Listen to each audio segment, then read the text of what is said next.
Eto matindi mga kapatid, meron po tayong emergency landing. Grabe no? Live kasi mahilig mag-live ito si Francis Leo Marcos. Sa mga nakakaalam po, dati itong kesyo tumutulong di umano. Tapos sabi din nila daw nang i-scam, hindi pala tumutulong or hindi ganun. Ewan ko kung anong nangyari dito, ba't nagkaganon? Madalas kapag nagla-live siya, napapansin ko, puro parang lagi niyang kaaway si Makagago. Lagi silang nag-aaway, lagi silang parang may balyahan, mga nangyayari. Tapos, to make a long story short, ngayon po, naaresto siya. 3 hours lang po ang nakalipas. Ang pangalan ng channel niya, ewan ko kung sa kanya to, Mr. Caliber FLM. Wow, Mr. Caliber. Caliber. Panoorin natin to mga kapatid, tingnan ho natin kung ano bang nangyari sa kanya. Nag-live siya may 26 minutes lang po, tapos biglang nung bandang huli ng video, may dumating na uniforme ata ng pulis to o mga aresto na habang kumakain siya, habang nagla-live siya, inaresto siya. Aray ko po, ano? Ano ba kasing nangyari? Kasi ang pagkakaalam ko, pag sinabing Leo Marcos, ito yung tumutulong sa mga mahirap noong panahon ng pandemic daw, di umano, no? Pero ngayon, isang Marcos nang naaresto. Sana yung isang Marcos makulong din, Tingnan natin to mga kapatid, i-play natin. Dinito ko lang bandayan, kumakain ho kasi siya. May nagbibigay pa nga sa kanya ng pera, 50 pesos. Sabi, boss, magpakasaya ka na hanggang kaya mo pa, Binigyan ng 50 pesos, Hilig siya ganyan pag kumakain. Yung pala, pag kumakain siya every morning kasi may free meals sa mga hotel, etc. Ganyan. Ayan, kumain po siya. Tingnan natin, Kanibo salad.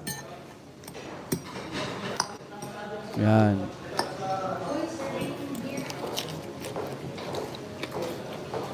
May mga nagpapasa 25 pesos, di ba? Di ba? Dala supper, nakalagay. Parang alam na ng mga tao, na siya. Sir. Ayan na, Guard. I-serve lang po namin yung warrant. Okay. Si-serve lang daw yung warrant. Ikaw po ba si Norman Magusin po? Alias Francis Leo Marcos? Hindi. Ayan na. Pinakay niya na yung video. Minute niya na kasi huli na siya Simple lang. Tignan muna natin dito, ulitin natin yan. Napagod sa school. Nako, saglit lang. Patawag na, waiter. Casper.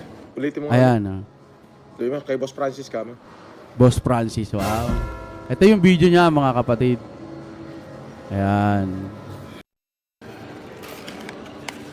So relax pa siya nung mga una. Takot. Diyos ko. Tinangalang kayo nung mama, natanga naman kayo. Kasi yung huling update ko rito kay Sir Makagago, Kuya MG, madala sila, nagbabakbakan sila ng salitaan. Parang yung content ho ni Francis Leo Marcos, puro ganun na lang, puro pang-aasar, puro okay, no hate sa'yo, hindi naman kita kilala, hindi rin ako fanatic mo, o hindi rin ako haters mo. Lagi ko kitang nakikita, lagi kang nasa newsfeed ko kaya magre-reaction video na lang din ako patungkol sa'yo. Mahigit na siguro 3 buwan na simula ata nung, basta matagal na rin, bakbakan sila ng bakbakan Ang content talaga dapat ng Leo Marcos pagtulong sa kapwa na may konting yabang na yung mga nakaupo, ba't hindi man lang tumulong, hindi man lang tulad ng ginagawa niya. Kumbaga pinupukpok niya yung mga nakaupo sa gobyerno o yung ibang mga tao, payabangan kumbaga. Pero yung yabang niya, gusto niya tumulong. Ganon yung sitwasyon na pagkakaalam ko sa kanya. Pero habang tumatagal, may mga taong nagsasabi na yung mga tulong doon ay binibigay sa kanya, parang hindi naman na itutulong lahat. Kumbaga, sample lang sample kasi nakausap ko rin si Jay Guevara patungkol dito. Shoutout Kuya Jay. Na kapag halimbawa may pabahay, 300,000 ang pagawa, yung mga simple lang. Minsan kasi may mga OFW na tumutulong dun sa vlogger.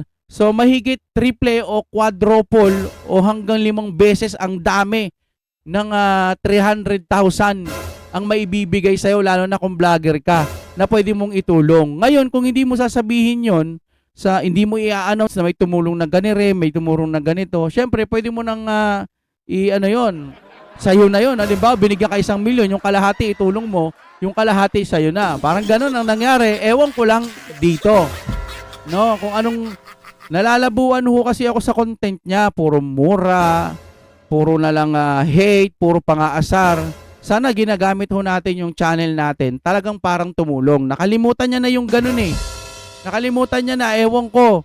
Dapat andun pa rin, ready pa rin, tumulong ka sa ganito, tumulong ka sa ganyan. Kaso, nakikipagsabayan siya kay Makagago. Eh si Makagago magaling magdetalye sa mga nangyayari. Magaling maghukay ng tama at mali. Kaya yun, nadali siya. Grabe ho eh. Ayan, tinaw dito. Medyo okay pa siya rito eh. Oh. Yeah.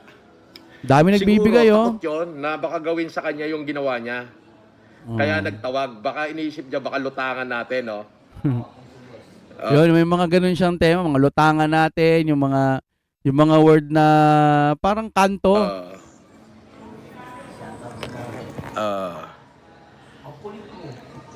Sabi ni Rich Kid, sinungaling si Bonjing, wala naman pala ganap sa 24, pinagkalat pa sa social media for the views. Yes. Yes, totoo yan. Tama ka, Rich Kid. Walang ganap. Tapos 'di ba ito rin yung kapag may mga bumabati, boss, punta ka rito sa Krusty Krab. Hindi niya alam yung Krusty Krab. Eh sa pala 'yon?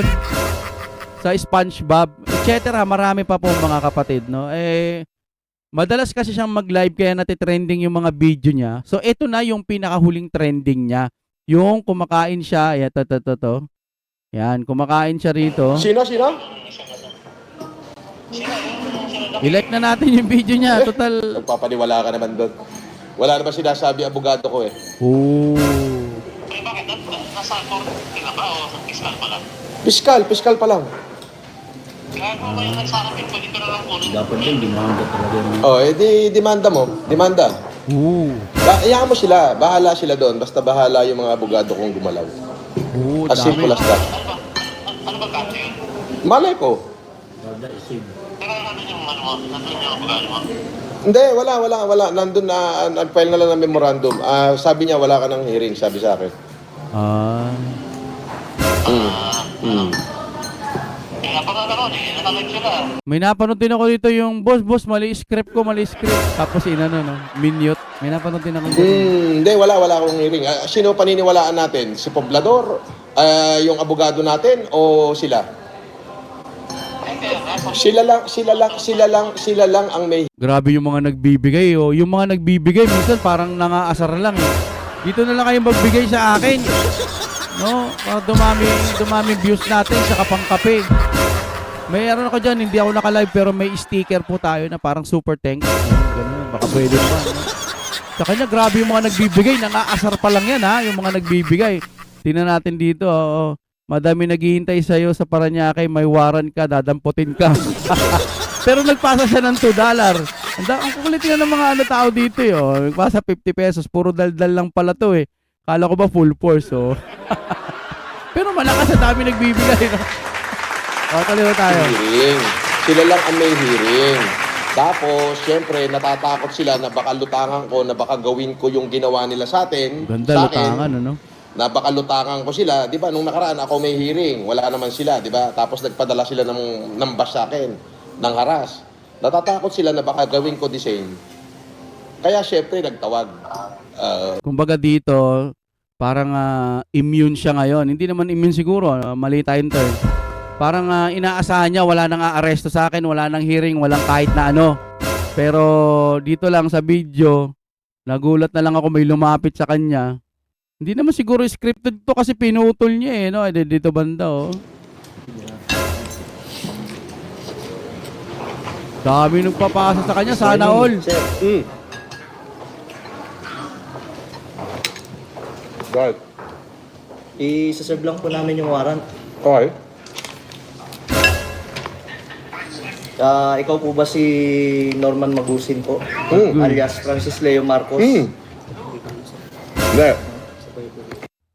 So inamin niya na Norman Mangusin siya. So hindi talaga nakalagay sa birth certificate niya Francis Leo Marcos. So inamin niya na no. Sandali, sabi niya pa ng ganun no. Grabe, tinitignan niya pa oh. alias Francis Leo Marcos. Hindi. Pinutol niya na mga kapatid kasi yun na eh. Yehey! Warrant naka-warrant tapos naka-live pa. Yun lang mga kapatid. Sana all, no? Sir Makagago, ano to? Bago lang to, kay Sir Makagago. May lumabas, ano kaya to? Baka matagal-tagal na to. San Pablo, 6 na araw. Tingnan natin. Silip lang tayo, makiusyoso lang tayo kung may ano siya. 19 hours. Interview. Blah, blah, blah. Yan. Puro Francis Leo Marcos yun, mga kapatid. Napakalakas yun. Okay, hanggang dito na lamang. Maraming salamat po sa inyong panonood. Kung gusto nyo kaya mag-reaction video tayo ng mga kay Francis Leo Marcos. Buti pa dito kasi may nakukulong na Marcos. Doon sa nire-reaction natin, walang nakukulong. Okay, maraming salamat po sa inyong panonood. And break it down. Kung gusto nyo naman ng mura na at mabilis na internet, nandito na ang fiber ni Juan. Maaasahan, kaya tawag na. Baka meron na sa inyong lugar ang fiber ni Juan. Oh my God, we're back again.